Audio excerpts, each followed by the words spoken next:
Dokter Nisa gimana, aman nggak sih? Jadi kalau misalkan kita ngomongin aman, kelihatannya nih semua protokol, semua lapisan dari mulai pemerintah yang paling kecil dulu deh dari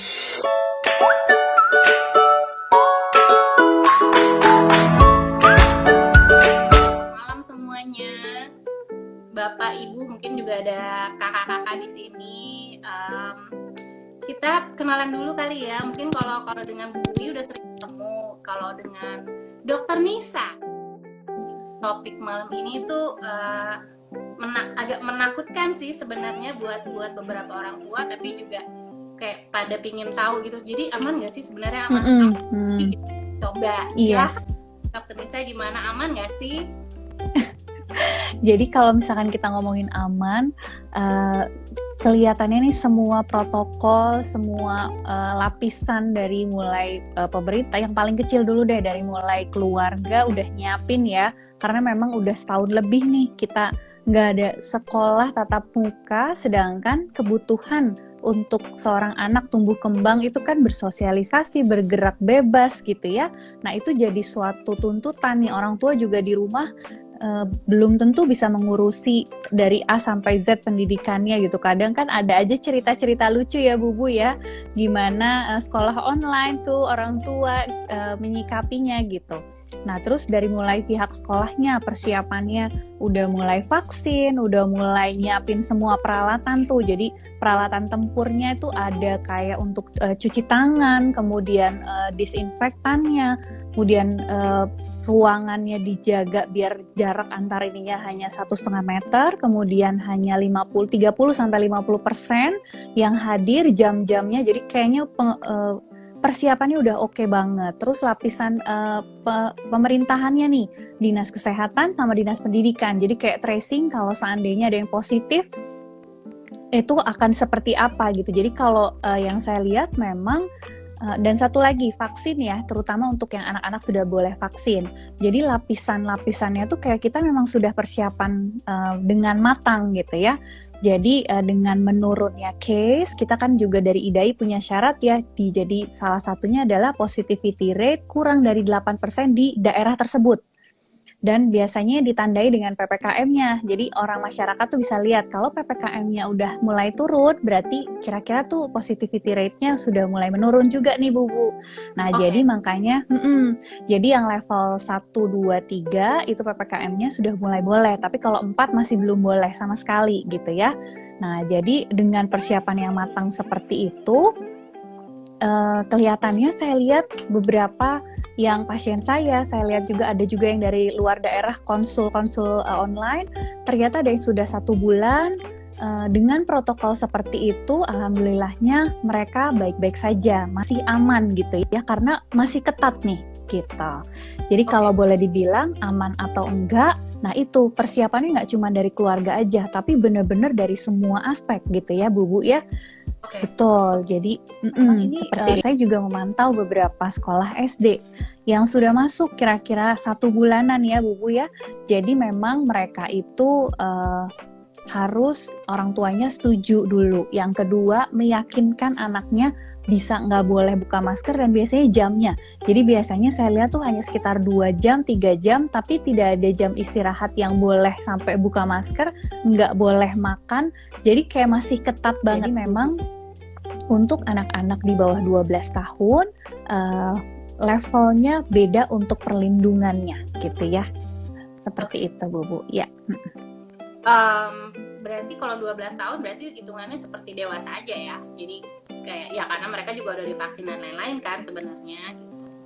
Iya betul Bu. Jadi kalau misalkan yang untuk anak di atas 12 tahun, walaupun mereka sudah divaksin, tapi kan tetap ya Bu, kita tahu bahwa vaksin itu tidak melindungi dari terinfeksi COVID-nya, tapi memang penelitiannya adalah terhadap COVID yang berat gitu ya Bu ya.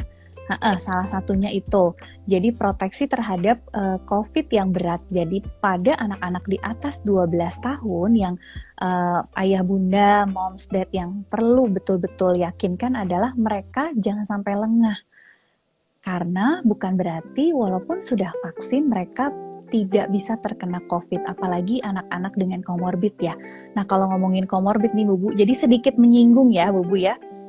Ada satu komorbid yang agak sering disepelekan orang tua adalah obesitas. Jadi hari ini pun saya dapat pasien kayak dari 10 tuh ada 3 loh yang obesitas, dan itu obesitasnya dari usia 5 tahun kalau nggak salah pasien saya hari ini yang sudah mulai obesitas.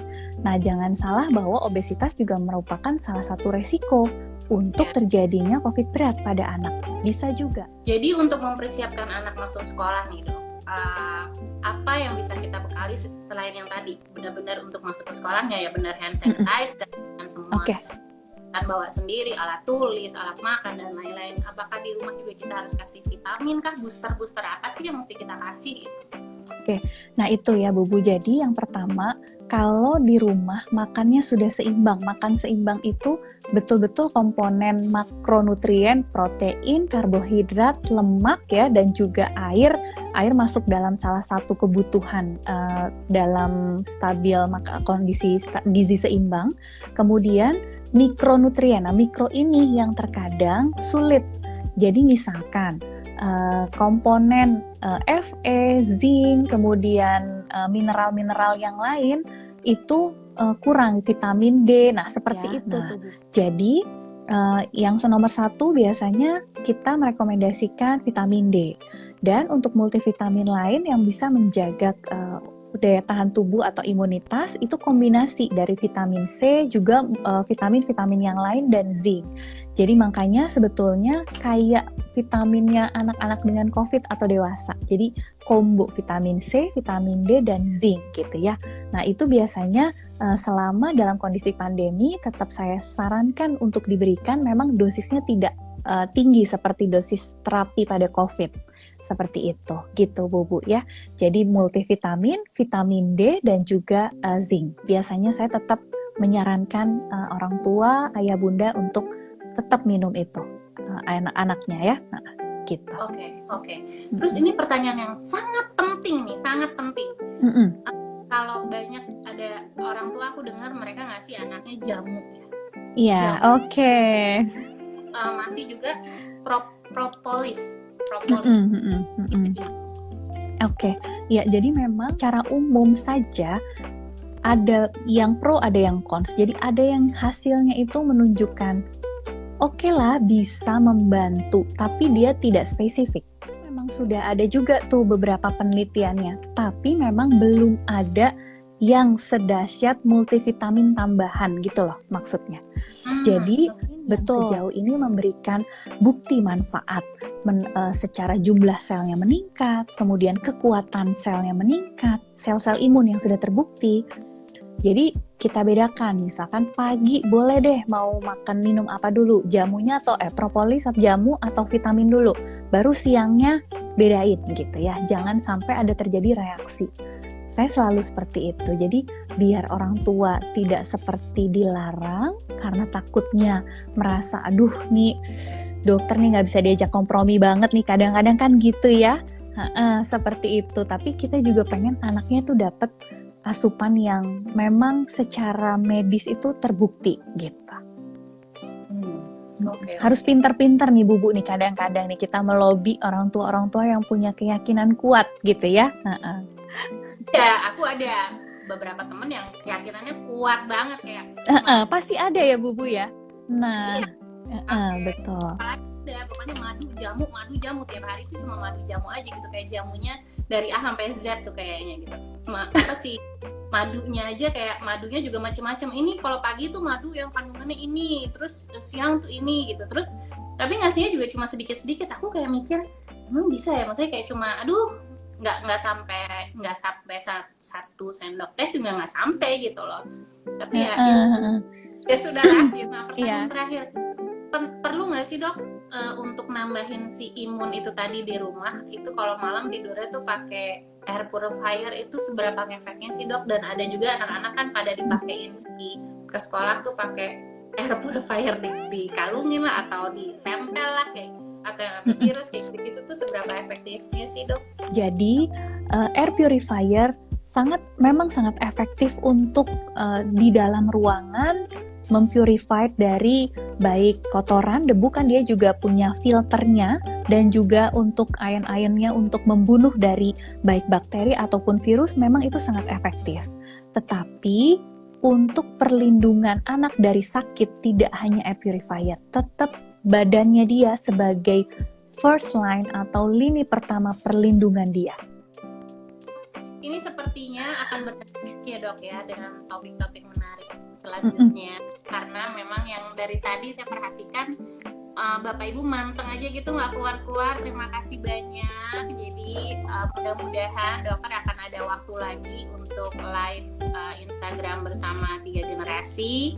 Pokoknya dan pastinya anytime, karena untuk kayak gini kita perlu sering-sering lagi ya Bu membahas, butuh banget kita dukungan dari influencer ataupun dari selebgram yang juga kita butuh sekali yang well educated untuk membantu kami nih para dokter untuk bisa didengarkan lagi oleh masyarakat. Jadi perannya besar banget untuk bareng-bareng kita memerangi COVID pada anak ya.